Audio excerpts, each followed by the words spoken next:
Hi friends, இன்னைக்கு நம்ம வீடியோல சூப்பர் ஈஸியா எல்லாத்துக்கும் ரொம்ப பிடிச்ச பாதாம் ஹல்வா எப்படி செய்யறதுன்னு பார்க்கலாமா? அதுக்கு முதல்ல பாதாமை ஊற வச்சிடலாம். 1 கப் பாதாம் சேர்த்துட்டு மூழ்கிற அளவு சுடுதண்ணி ஊத்திட்டு 1/2 மணி நேரத்துல இருந்து 1 மணி நேரம் வரைக்கும் அதை ஊறுறதுக்காக விட்டுடலாம். ஒரு சின்ன பவுல்ல ஒரே ஒரு பிஞ்ச் குங்குமப்பூ மட்டும் சேர்த்துட்டு 1/4 டம்ளர் பால் ஊத்திட்டு அதையும் ஊற வச்சிடலாம். 1/2 மணி நேரம் ஆயிடுச்சு. பாதாமோட தோலை இது மாதிரி நீக்குனீங்கன்னா அழகா நீக்க வந்துரும். ஏன்னா நம்ம ஆல்ரெடி சுடுதண்ணி ஊத்தி ஊற வச்சிருக்கோம். பாதாமோட தோல் எல்லாத்தையும் நீக்கினதுக்கு அப்புறமா ஒரு மிக்ஸி ஜார்ல சேர்த்துட்டு 3/4 டம்ளர் பால் சேர்த்துட்டு கொரகொரப்பா அரைச்சு எடுத்துக்கலாம். ரொம்ப கொரகொரப்பாவும் இருக்கக்கூடாது. இந்த கன்சிஸ்டன்சில அரைச்சு எடுத்துக்கோங்க.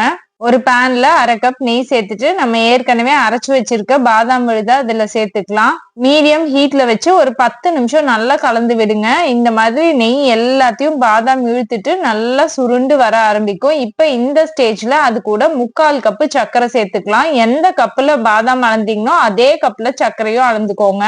சர்க்கரை கரைஞ்சு வந்த உடனே நம்ம ஏற்கனவே ஊற வச்சிருக்க குங்கும பூவையும் கூடயே 1 டேபிள் ஸ்பூன் ஏலக்காய் தூளும் சேர்த்துட்டு நல்லா கலந்து விட்டுக்கலாம். குங்குமப்பூவோட பால் தான் நமக்கு பாதாம் ஹல்வாக்கான அந்த லைட் எல்லோ கலரை கொடுக்கும்.